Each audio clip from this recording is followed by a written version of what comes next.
Shalom, selamat malam Bapak Ibu Saudara dikasihi oleh Tuhan.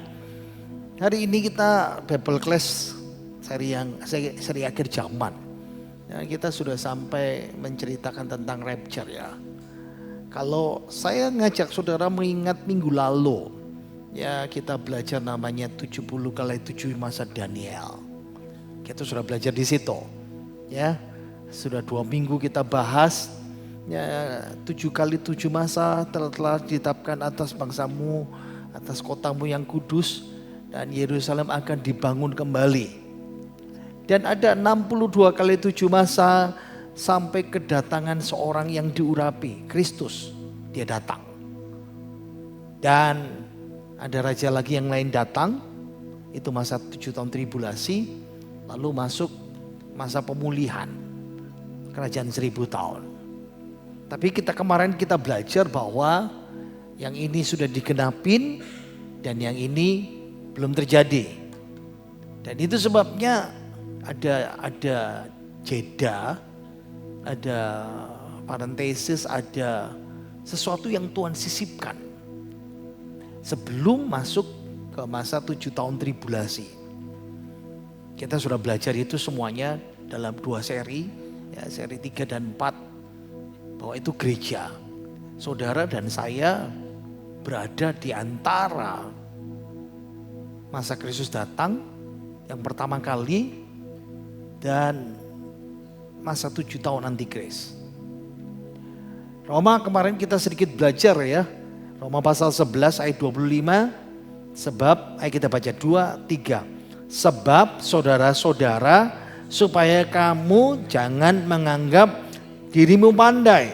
Aku mau agar kamu mengetahui rahasia ini. Sebagian dari Israel telah menjadi tegar sampai jumlah yang penuh dari bangsa-bangsa lain telah masuk. Nah, ini yang menolong kita bahwa sesudah waktu Yesus datang pertama kali, orang Israel itu menolak. Dan ini Tuhan membicarakan ini masa misterion, masa rahasia. Gereja didisipkan di situ. Bangsa-bangsa lain masuk dalam keselamatan. Lalu di ayat 26 sampai 27, kita baca 2, 3. Dengan jalan demikian seluruh Israel akan diselamatkan. Nah, itu sebabnya gereja diakhiri dengan masa rapture, dan sesudah kita diangkat, itu kembali kepada masa Israel. Israel masuk era untuk diselamatkan, tetapi melalui masa-masa yang sulit, yang kita kenal sebagai masa antikris, masa kesusahan besar, masa kesusahan Yakub, masa tribulasi itu. Ini memang Roma pasal 11, saya coba meringkas, mengingat kembali, karena ayat 1 sampai 10 membicarakan penolakan Israel. Lalu ayat 11 sampai 24 bangsa kafir itu masuk dalam keselamatan. Lalu di dalam nas ini Paulus membicarakan ilustrasi pohon zaitun, pohon keselamatan, di mana Israel sebagai cabang utama dipatahkan, disingkirkan. Jadi Israel tidak termasuk dalam program gereja ini. Kalau Israel ingin diselamatkan, dia harus jadi orang percaya. Tapi kalau dia tetap sama, berarti tunggu nanti di masa 7 tahun. Dan itu sebabnya bangsa-bangsa tunas liar dicangkokkan ke dalam pokok keselamatan itu. Dan itu saudara dan saya. Ini yang dibicarakan di ayat ini. Ayat yang ke-25 sampai ayat 32. Lalu ketika bangsa-bangsa gereja selesai, sampai penuh jumlah bangsa-bangsa, seluruh perwakilan yang ada di dunia ini, dari kaum, suku, bahasa, etnis, sudah percaya Yesus, maka Israel harus diselamatkan. Programnya dikembalikan kepada Israel, masuk masa 7 tahun itu. Lalu ditutup ayat 33 sampai 36, itu doksologi, pengagungan hikmat Allah yang tidak dapat diselamin. Dan kita sudah belajar, itu yang kita pelajari yang terakhir kemarin waktu Misterion. 2 sesi ya. Itu sebabnya gereja diakhiri dengan namanya rapture. Lalu ditanya apa sih itu rapture itu? Rapture itu pengangkatan. Selalu ya, saudara harus sebagai orang Kristen, ini istilah penting buat orang Kristen. Pengangkatan gereja itu apa sih? Peristiwa yang nyata masih belum terjadi, nanti akan terjadi. Kapan? Di akhir masa gereja kita. Jadi di akhir gereja akan diakhiri programnya di dunia. Misterion ini akan diakhiri, di mana gereja akan diangkat. Gereja itu bukan gedung, tapi kumpulan orang-orang percaya dalam Yesus. Akan diangkat, menyongsong Yesus Kristus yang akan menjemput kita di angkasa. Dan sudah itu kita masuk bersama-sama dia masuk ke dalam kerajaan sorga. Masuk pengadilan. Pengadilannya masih panjang kita pelajari saudara. Tapi harus paham bahwa akhir masa gereja itu bukan gereja akan masuk 7 tahun. Karena itu bukan program untuk gereja yang Tuhan tentukan. 7 tahun tribulasi aniaya itu untuk Israel. Tuhan berjanji untuk gerejanya, ini janjinya. Ayo kita baca. Yohanes 14 ayat yang ketiga.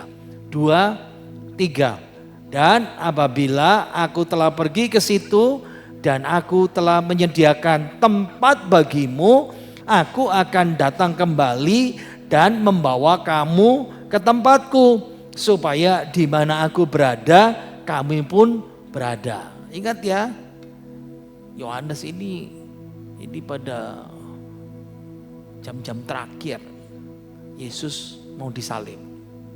Dia kumpulkan murid-muridnya, dia bicara sama muridnya tersendiri, orang-orang yang percaya. Dia berkata, aku mau pergi.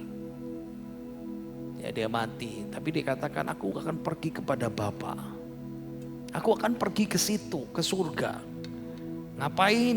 Dia akan sediakan tempat buat kita. Nah kita tahu ya, waktu dia terangkat ke surga, malaikat memberikan janji, menyampaikan firman, dia akan datang kembali. Tapi kalau Yesus datang kembali, ingat, dia tidak menghukum kita. Dia akan bawa kita ke tempatnya. Nah ini di satu peristiwa yang melegakan kita. Akhir daripada perjuangan iman saudara, Yesus akan datang. Makanya selalu itu didengung-dengungkan, I will come again. Tanda bukti Tuhan Yesus datang kembali, kita akan diangkat. Jadi yang diangkat kita semuanya hidup-hidup, kalau masih hidup diangkat, kalau sudah mati ya dia diangkat juga. Tapi hanya gereja. Bagaimana dengan orang Israel? Tidak. Bagaimana dengan orang nabi-nabi di perjanjian lama? Tidak. Karena program rapture itu, pengangkatan itu hanya khusus gereja. Kalau saudara nggak percaya Yesus, nggak dapat bagian itu. Ada satu nats yang kita akan nanti pelajarin dalam 1 Tesalonika. Ayo kita baca dulu ayatnya. 2, 3. Sesudah itu kita yang hidup, yang masih tinggal akan diangkat bersama-sama dengan mereka dalam awan menyongsong Tuhan di angkasa. Demikianlah kita akan selama-lamanya bersama-sama dengan Dia. Nah kata rapture itu diambil dari kata diangkat di sini. Diangkat itu dari kata Yunani namanya harpazo. Tapi karena bahasa Yunani sudah tidak lagi bahasa internasional, bukan lingua franca, bukan bahasa yang seperti bahasa Inggris yang bukan lagi jadi bahasa internasional seperti bahasa Inggris sekarang ini. Di abad kedua Alkitab bahasa Yunani diterjemahkan ke dalam bahasa Latin. Itu sebabnya kata harpazo ini diterjemahkan dalam bahasa Latin namanya rapio. Dari situ rapio muncul rapere lalu rapture. Makanya kenapa ada istilah rapture dalam bahasa Inggris. Karena muncul dari Alkitab bahasa Latin namanya rapio. Tapi dalam Alkitab kita disebut diangkat, harpazo seperti itu.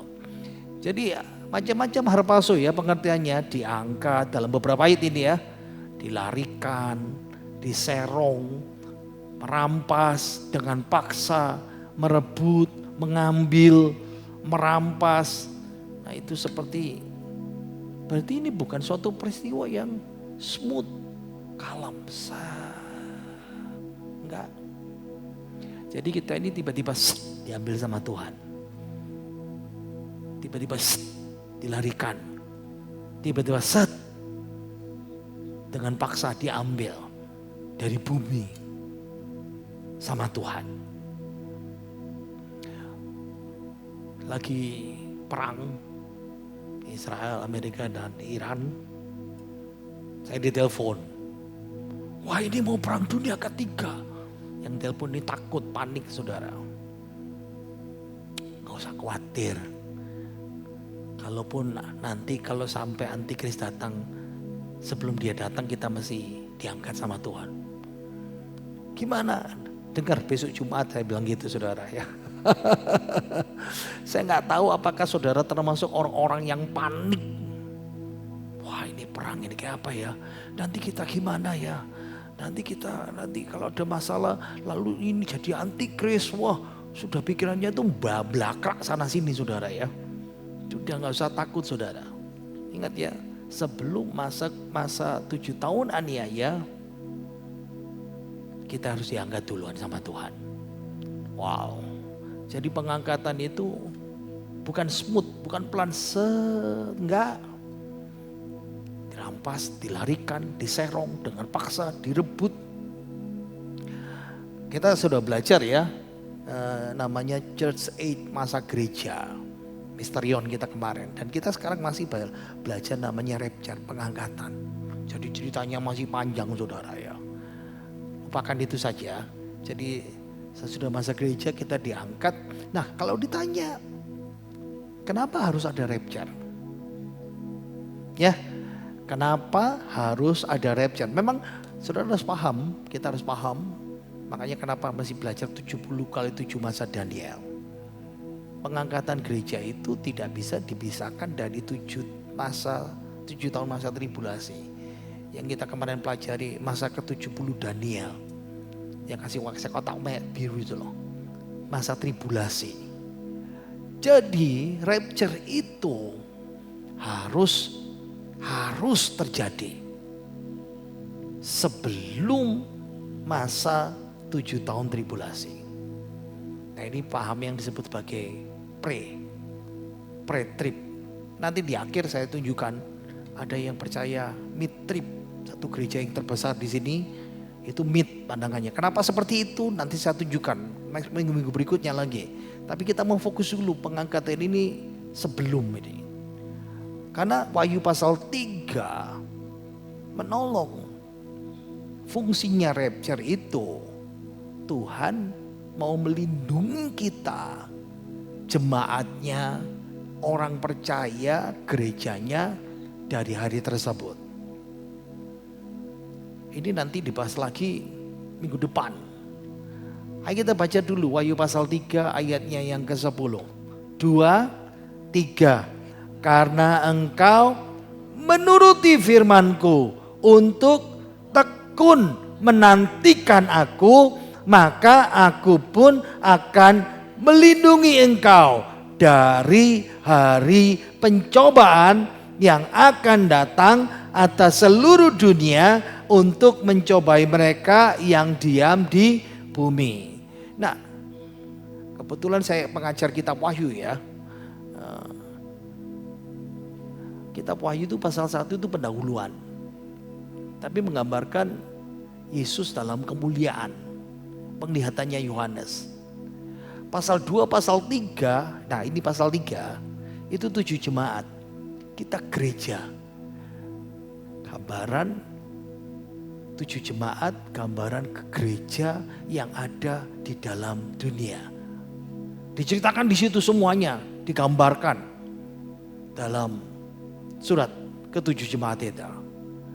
Lalu masuk pasal 4. Pasal 4 ayat 1. Minggu depan kita bahas lagi ya. Naiklah kemari. Jadi kalau Bapak Saudara lihat ya. Di pasal 4 ayat 1. Kemudian Yohanes itu dia melihat satu penglihatan dan dia dikatakan disuruh naiklah kemari. Itu menolong kita untuk bisa melihat. Memang dalam kitab Wahyu itu tidak diceritakan sama sekali tentang rapture. Rapture itu diceritakan lebih banyak di 1 Tesalonika.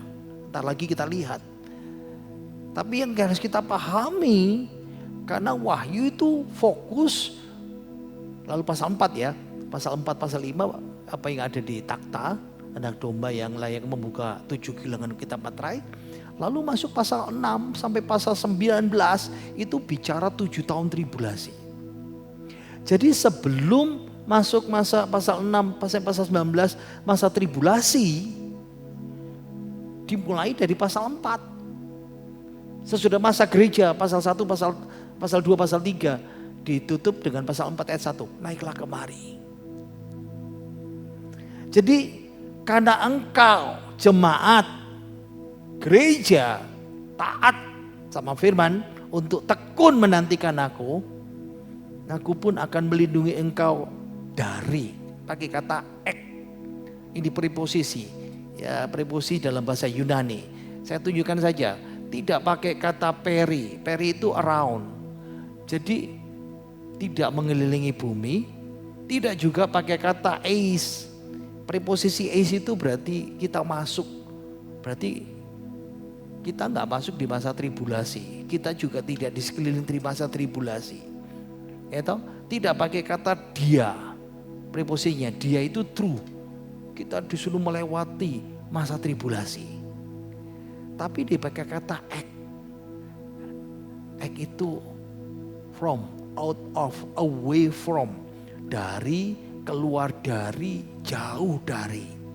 Nah, dalam konteks ini berarti kita keluar dari waktu tribulasi, keluar dari tempat kita di bumi. Nah, ini menolong saudara dan saya mengerti. Orang Kristen jangan takut dengan masa antikris itu. Ini penghiburan dari Tuhan.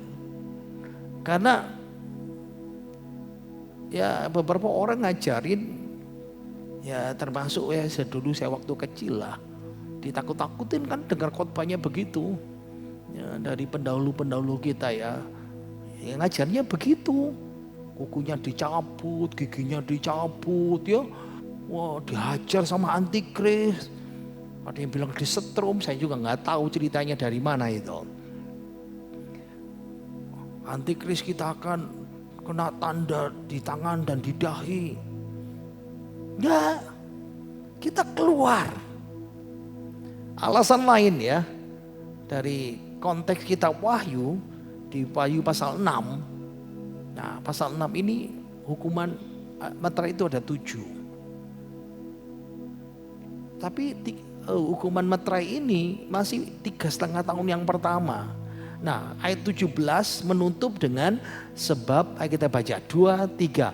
Sebab sudah tiba hari besar murka mereka, dan siapakah yang dapat bertahan. Nah, ingat ya, bukan murka kita, murka mereka. Orang-orang yang tinggal di bumi. Ini pertanyaan, kalau tata bahasanya namanya pertanyaan retorik. Pertanyaan yang sudah dijawab sendiri. Siapa yang bisa bertahan? Enggak ada. Pasal 7 membicarakan, menjawab hanya ada 2 kelompok yang bisa bertahan.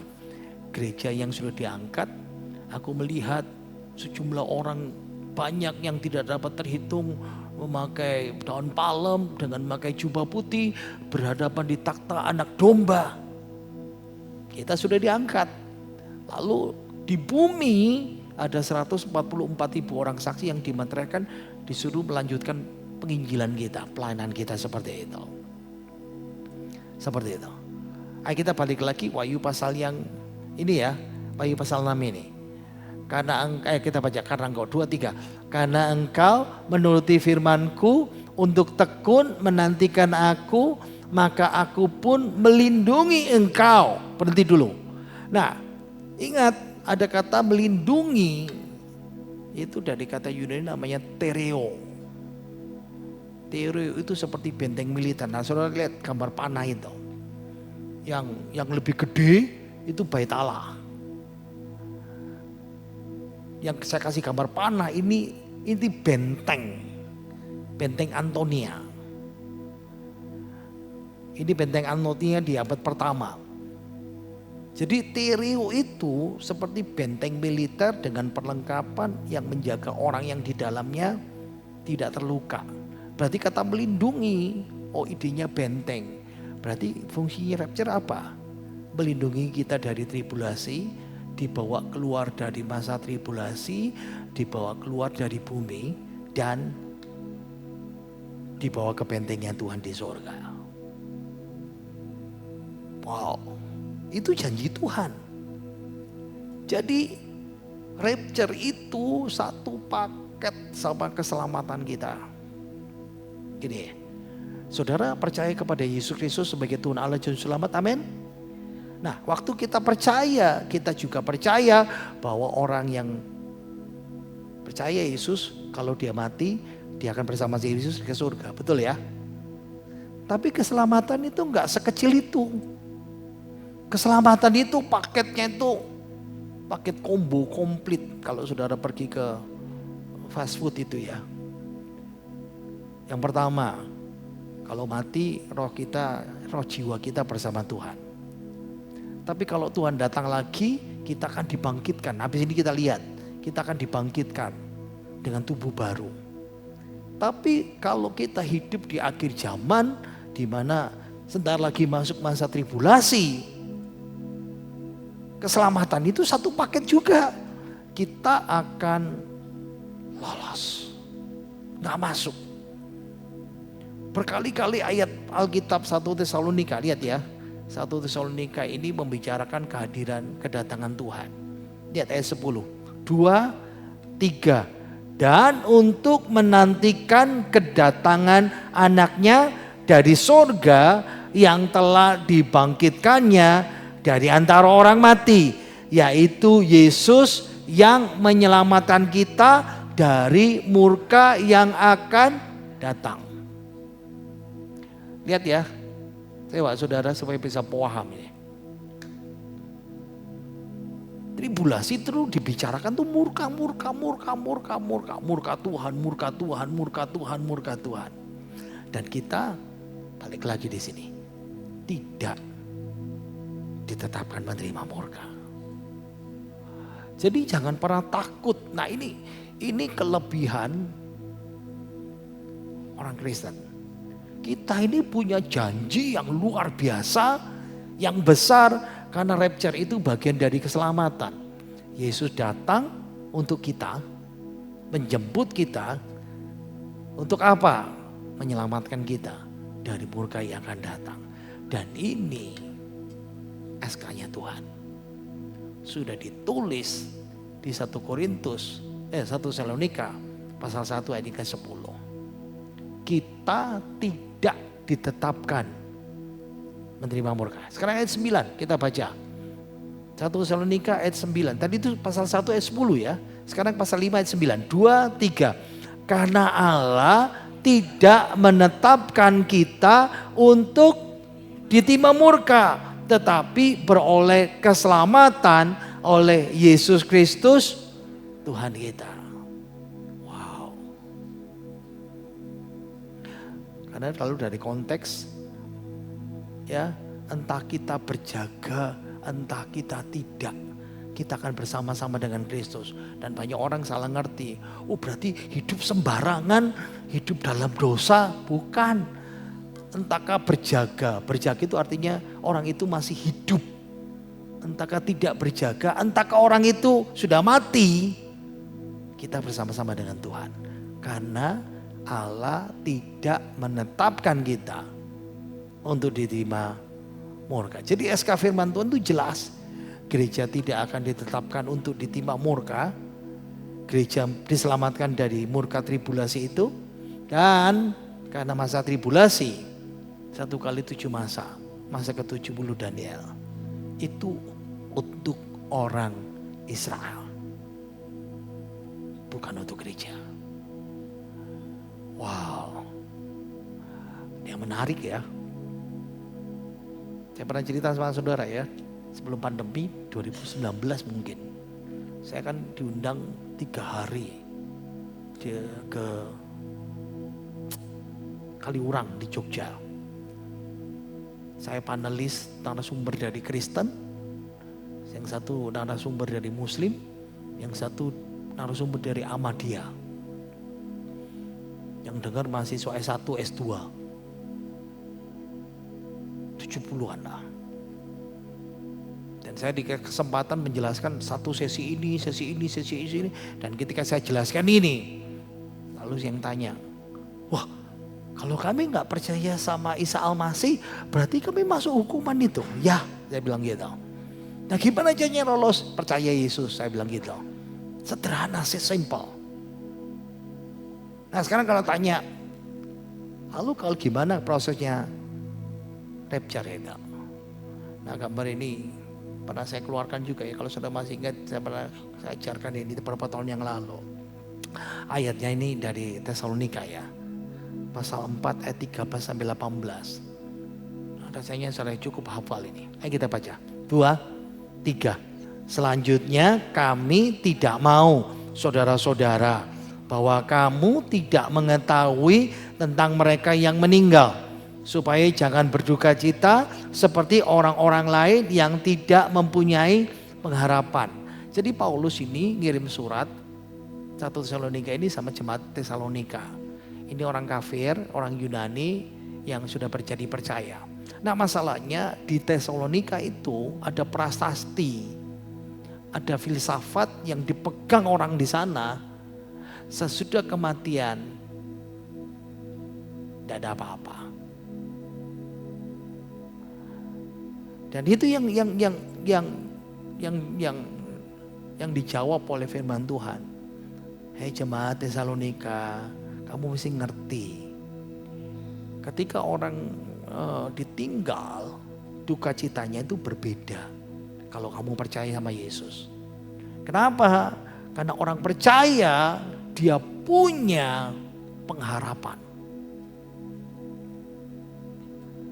Imannya di mana? Ayat 14, 2, 3. Karena jikalau kita percaya bahwa Yesus telah mati dan telah bangkit, maka kita percaya juga bahwa mereka yang telah meninggal dalam Yesus akan dikumpulkan Allah bersama-sama dengan Dia. Nah, dari sini kita bisa paham.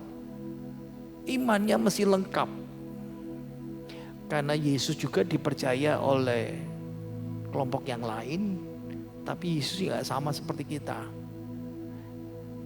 Karena jikalau kita percaya, kita beriman. Kuncinya di sini ya. Yesus sudah mati sejati. Yesus sudah bangkit. Ini kuncinya. Yang jadi perdebatan kan, apakah Yesus mati sungguhan apa tidak? Tapi kita berkata Yesus yang mati dan bangkit. Maka kalau orang menaruh kepada iman kepada Yesus seperti ini, kita percaya kalau ada saudara kita yang meninggal, dikumpulkan Allah bersama-sama dengan Dia. Jadi begitu dia mati akan dibawa. Makanya itu pengharapan kita di ayat 1. Ayat 13 ya. Sekarang ayat 15, 2, 3. Ini kami katakan kepadamu dengan firman Tuhan, kita yang hidup, yang masih tinggal sampai kedatangan Tuhan, sekali-kali tidak akan mendahului mereka yang telah meninggal. Nah, firman Tuhan bilang sama kita, andai kata kita sudah sampai penghujung akhir zaman, masa gereja. Sementara kita masih hidup, lalu ada orang-orang yang sudah meninggal mendahului kita. Di sini diberitahu kita tidak akan mendahului mereka. Mendahului apa? Dalam kebangkitan. Ayat 16. Baca 2, 3. Sebab pada waktu tanda diberi, yaitu pada waktu penghulu malaikat berseru dan sangkakala Allah berbunyi. Nah, banyak orang salah ngerti. Yang kasih komando itu Allah. Sebab pada waktu tanda diberi. Jadi Allah memberikan komando, lalu penghulu malaikat berseru. Pemimpin malaikat. Lalu trompet Tuhan dibunyikan. Itu tanda yang di sorga. Dimulainya rapture. Terus baca 2, 3. Maka Tuhan sendiri akan turun dari surga. Nah, di sini kita bisa paham. Tuhan Yesus, dia turun. Nah, yang mendahului ini yang kita baca dijelaskan dalam ayat selanjutnya ini. 2, 3. Dan mereka yang mati dalam Kristus akan lebih dahulu bangkit. Oh, bangkitnya kurang jelas di situ ya. Jadi kita tidak mendahului proses kebangkitan itu. Kali-kali saya cerita, mama saya 16 Maret tahun 2000 ya. Bapak saya 24 Desember 2007. Ada banyak ya. Mungkin anak kita, orang tua kita, keluarga kita yang dalam Tuhan. Mereka dibangkitkan dulu. Terus 2, 3. Sesudah itu kita yang hidup, yang masih tinggal akan diangkat bersama-sama dengan mereka. Jadi sesudah mereka dibangkitkan lebih dulu yang sudah mati dalam Yesus, baru kita hidup-hidup diangkat. Ya, kita tinggalkan semua yang kita miliki. Ayat 17, 2, 3. Demikianlah kita akan selama-lamanya bersama-sama dengan Tuhan. Dan ingat ya, balik lagi. Pengangkatannya enggak smooth. Jadi yang dalam kuburannya keratak, lalu mayatnya keluar. Kalau itu film horor. Enggak seperti itu. Langsung di bawah ya. Kita yang masih hidup nah seperti itu. Lalu kita berkumpul sama Tuhan. Tapi yang menarik dijelaskan 2, 3. Dalam awan menyongsong Tuhan di angkasa. Dari sini kita tahu berarti Yesus gak turun ke bumi. Dia tunggu di awan-awan. Berarti semua orang gak bisa lihat. Yang bisa lihat itu orang yang dibangkitkan Tuhan. Yang bisa lihat itu kita yang diangkat sama Tuhan seperti itu. Ditutup ayat 18, 2, 3. Karena itu hiburkanlah seorang akan yang lain dengan perkataan-perkataan ini. Jadi kedatangan Tuhan buat kita itu bukan menakutkan. Itu penghiburan. Amin. Gak usah takut. Tuhan mau datang, Tuhan mau datang. Saya bilang seneng. Ya tapi takut. Ini kan ada antikris, ada ini. Nah itu kalau tidak ngerti itu begitu saudara. Saya pernah keluarkan bagian ini tapi saya rasa saudara mungkin sudah lupa ingat.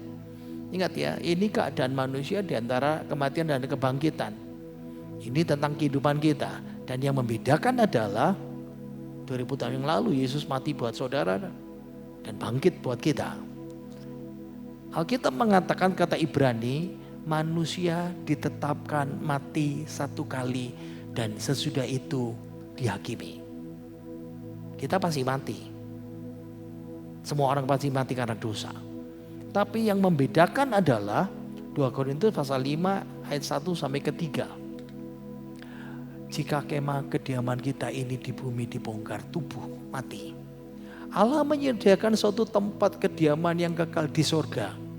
Dari sini kita bisa lihat roh jiwa orang percaya begitu dia mati dibawa sama malaikat Tuhan ke tempat namanya Macam-macam ya.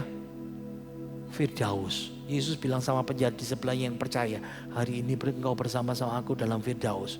Ini Taman Eden Pak yang dulu tempatnya Adam dan Hawa. Ya, Firdaus yang di bumi dia angkat dibawa ke surga di situ. Ini surga bersama Kristus, pangkuan Abraham. Dan bagaimana dengan orang tidak percaya? Begitu orang itu tidak percaya, dia akan tempatnya roh orang sesat, tinggal di Hades. Perjanjian baru, perjanjian lama namanya Seol, dunia orang mati. Itu tempat penantian dan siksaan. Sama seperti neraka, tapi belum kekal. Yang sama adalah, kalau ini dibahas dalam kitab Pengkhotbah, nasib semua orang sama, pasti mati. Betul. Jadi tubuh orang sesat, tubuh orang tidak percaya, sama-sama nasibnya, dikubur. Tuh Pak, kalau udah dikubur, nah mau dibakar kayak, ya ada yang nggak sempat dikubur dimakan binatang buas, ada yang tenggelam di laut, macam-macam. Tapi yang jelas dia mati. Dan ada satu masa di mana yang kita baca tadi itu, ada rapture. Tuhan tunggu di awan-awan. Mereka yang mati dalam Yesus lebih dulu dibangkitkan. Jadi mereka yang mati dalam Yesus dibangkitkan, dikasih tubuh kemuliaan. Dan tubuh kita, selanjutnya kita yang masih hidup, yang masih tinggal, akan diangkat bersama-sama. Jadi tubuh kita diubahkan sama Tuhan, dikasih tubuh baru. Nah ini namanya tubuh kemuliaan. Tapi kloter 1 orang yang mati dalam Yesus lebih dulu, dan kloter 2 kita yang masih hidup itu terjadi dalam sekejap mata. Lalu kita akan bersama-sama dengan Kristus masuk surga. Ngapain? Masuk bema, diadili. Nah pengadilannya itu habis ini kita belajar lagi. Bukan menentukan surga dan neraka, tapi menentukan upah. Nah, bagaimana dengan nasib orang yang gak percaya? Ada masa yang disebut pengadilan takhta putih besar dalam kitab Wahyu. Jadi dalam kitab Wahyu, orang, nah di sini, di akhir zaman, tubuh yang dikubur dibangkitkan. Tubuhnya Pak, ya. Roh jiwanya yang ada di Hades, di neraka, seperti neraka, dibangkitkan juga, diadili. Di takhta putih besar dan semuanya berujung kepada neraka kekal. Nggak ada yang selamat. Dan ini yang menolong saudara dan saya bisa memahami ya. Hidup percaya dalam Kristus. Kita punya penghiburan yang besar sekali. Paulus berkata, aku mau mengingatkan kamu kepada Injil yang aku beritakan kepadamu dan yang kamu terima. Kristus telah mati karena dosa-dosamu. Ia telah dikuburkan, ia telah dibangkitkan pada hari yang ketiga. Nah ini yang disebut Injil yang utuh. Jadi kalau pemahamannya, Yesus itu nabi, Yesus itu cuman manusia biasa, Yesus itu mati atau enggak, dibangkitkan apa enggak, berarti bukan Injil yang utuh. Ya, Kristus mati, dikuburkan dan bangkit. Itu Injil yang utuh. Kenapa? Karena dia adalah yang sulung. Ini penting. Jadi kebangkitan Yesus itu, dia sebagai yang sulung, itu menjadi pola, patron, supaya kita punya tubuh kebangkitan, tubuh surgawi yang sama seperti Yesus. Jadi waktu kita dibangkitkan, 1 Korintus membicarakan, dikasih ilustrasi. Ya, 1 seperti saya kalau khotbah kan pakai ilustrasi, harus pakai ilustrasi ya. Ada hidup tanaman, ada hidup binatang, ada tubuh surgawi, tubuh duniawi. Diceritakan kehidupan tanaman, benih atau biji, lihat ya, tidak bisa tumbuh, tidak akan hidup kalau dia tidak mati dahulu. Tubuh manusia beda dengan daging binatang. Lalu dibicarakan, kenapa? Karena kita akan diubah. Nah, pengubahannya itu jelas sekali ya. Rapture itu berkaitan dengan Allah langsung diubah. 2, 3. Dalam sekejap mata pada waktu bunyi nafiri yang terakhir, sebab nafiri akan berbunyi dan orang-orang mati akan dibangkitkan dalam keadaan yang tidak dapat binasa dan kita semua akan diubah. Karena yang dapat binasa ini harus mengenakan yang tidak dapat binasa dan yang dapat mati ini harus mengenakan yang tidak dapat mati. Ya, karena kita punya dosa Adam, jadi kita harus punya tubuh. Nah, sementara tubuh duniawi kita ini mati, dikubur. Tuhan ciptakan manusia dari debu tanah kembali kepada debu tanah. Tubuh duniawi tidak mendapat bagian dalam surgawi. Makanya ada tubuh duniawi, ada tubuh surgawi. Nah, itu sebabnya Tuhan ketika dia membangkitkan orang yang percaya, dia tidak butuh sama sekali bahan dasar. Jadi kalau orang mati kan umumnya di Indonesia kan dikubur. Ya. Lalu orang berkata kalau kuburannya hilang, kalau orangnya dibakar gimana Pak? Kada bisa dibangkitkan Tuhan. Ingat ya, Tuhan tidak butuh bahan dasar. Jadi tubuh yang duniawi kembali ke debu tanah itu bukan yang dibangkitkan. Tuhan bikin ciptakan tubuh yang baru.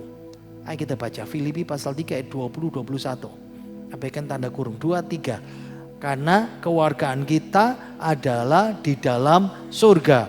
Dan dari situ juga kita menantikan Tuhan Yesus Kristus sebagai juru selamat. Berhenti dulu. Jadi orang percaya kenapa yakin masuk surga? Karena sudah punya KTP surga sekarang. Wow, itu firman Tuhan.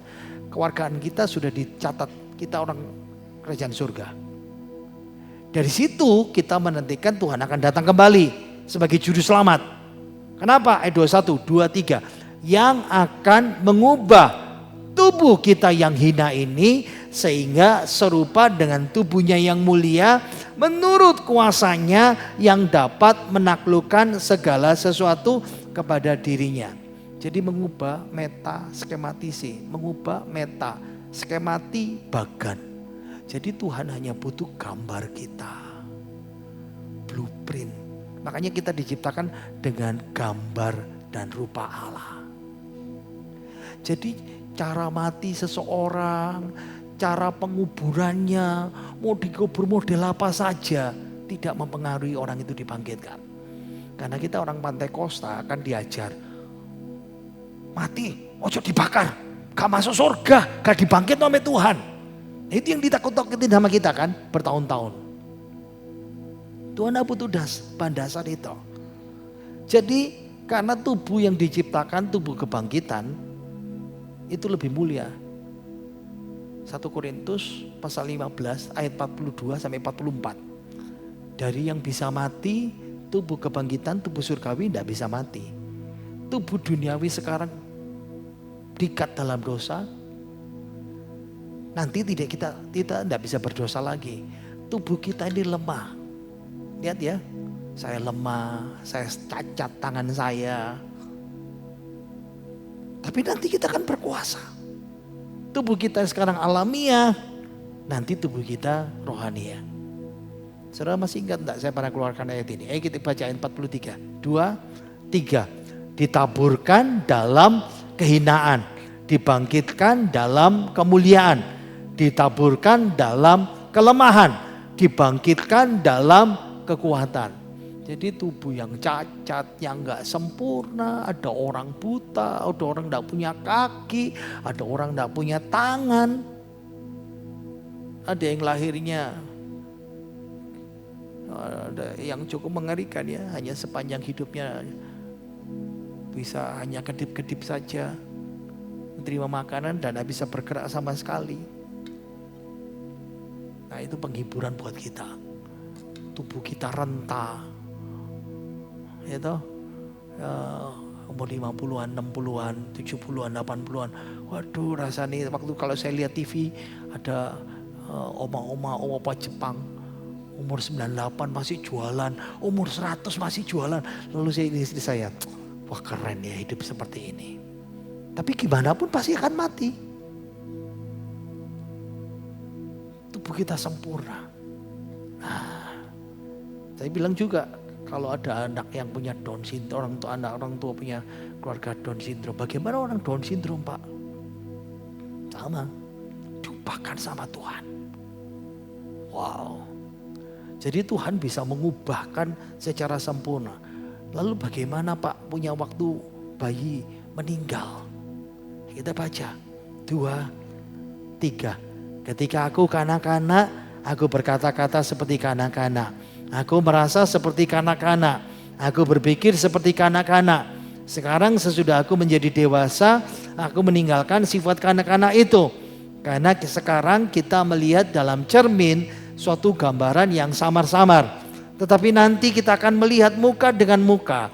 Sekarang aku hanya mengenal dengan tidak sempurna. Tapi nanti aku akan mengenal dengan sempurna. Seperti aku sendiri dikenal. Jadi mungkin ada dari saudara yang pernah kehilangan bayi waktu dalam kandungan. Jadi begitu dia mati dibawa malaikat Tuhan dan dia langsung dewasa sempurna. Ingat ya, tidak ada malaikat babysitter yang akan membesarkan anak saudara. Pertanyaannya, air susu siapa yang membesarkan itu? Di surga itu lihat ya, karena kita di dunia digambarkan seperti anak-anak. Gak dewasa. Sekarang ayat 12, aku melihat cermin, gambaran yang gak jelas, samar-samar. Tapi nanti aku lihat dengan sempurna. Bumi kanak-kanak, di surga dia dewasa penuh sempurna. Jadi kalau orang berkata, makanya ketika ada orang percaya yang ngomong, pendeta hamba Tuhan yang hebat sekalipun, saya dibawa ke surga sama Tuhan. Saya lihat anak-anak sekolah minggu kecil-kecil itu banyak, saya sudah ketawa. Penglihatan dari mana itu? Kenapa? Karena di surga tidak ada yang tidak dewasa. Semuanya sempurna. Saya tahu dan antara saudara ada yang kehilangan anak. Entah dari bayi, entah anak. Nanti kalau surga ketemu, dewasa tau. Wah itu luar biasa itu ya. Jadi apa kesimpulan kita? Ingat ya, Yesus datang 2000 tahun yang lalu, masa gereja berdiri, sebelum masuk masa tribulasi, Yesus datang. Mengangkat kita, dibawa. Karena kita tidak masuk masa 7 tahun. Nah memang ada pertanyaan-pertanyaan, saya jelaskan nanti. Kenapa kok yakin kita diangkat sebelum masa tribulasi? Lalu kenapa ada yang ngajar pengangkatan itu bukan di awal tribulasi sebelum, tapi di tengah midtrib. Wah itu ada pendeta-pendeta terkenal yang ngajar begitu. Nanti saya jelasin juga. Lalu kenapa ada yang percaya? Oh enggak, kita harus masuk masa 7 tahun. Ingat Alkitab bilang, siapa yang bertahan sampai kesudahannya dia akan selamat. Berarti masuk 7 tahun. Saya tunjukkan juga ya. Kenapa ada yang percaya pengangkatan itu hanya sebagian-sebagian. Ini berarti kalau dipelajari satu panjang lagi jadinya saudara ya. Oke saya tutup. Apa yang bisa kita pelajari hari ini? Harapan, penghiburan. Kalau kita ditinggalkan orang yang kita cintai, Firman Tuhan bilang, ingat kematian itu bukan segala-galanya. Bukan akhir segalanya. Kita nggak perlu takut sama kematian. Kita berpisah cuma sementara. Nanti kita akan bersatu dengan orang-orang yang kita kasihi. Yang kedua, urgensi untuk hidup kita. Kita punya pengharapan. Lihat ya, Tuhan mau datang. Berarti kita harus hidup kudus. Kita harus menantikan kedatangan Tuhan. Tidak boleh apatis. Ya, next. Apa? Kita harus punya persiapan diri. Berjaga-jagalah, kata firman Tuhan. Dan ada penghiburan ya buat kita. Kita akan diubah sama Tuhan. Seperti Yesus. Tubuh baru yang kekal. Kenapa kita harus punya tubuh baru? Kan gak perlu di surga masuk pakai tubuh. Kan cukup jiwa roh, betul. Karena habis 7 tahun kita akan turun ke bumi dan memerintah di bumi selama 1000 tahun. Ya itu sebabnya kita butuh tubuh baru. Tubuh seperti Yesus. Perlindungan. Rapture itu berarti janji untuk perlindungan, penyelamatan. Tidak usah takut dengan masa tribulasi. Yang terakhir, perspektif tentang dunia. Berarti kita tahu ya, rapture itu mendorong kita fokus rohani. Bukan berarti mending mengabaikan yang jasmani, tapi tidak terpaku hal yang duniawi. Tidak terpaku pada dunia. Dunia itu akan dihukum sesudah kita diangkat. Dan ingat, saudara datang hari ini, berarti sudah mulai berfokus pada hal yang rohani.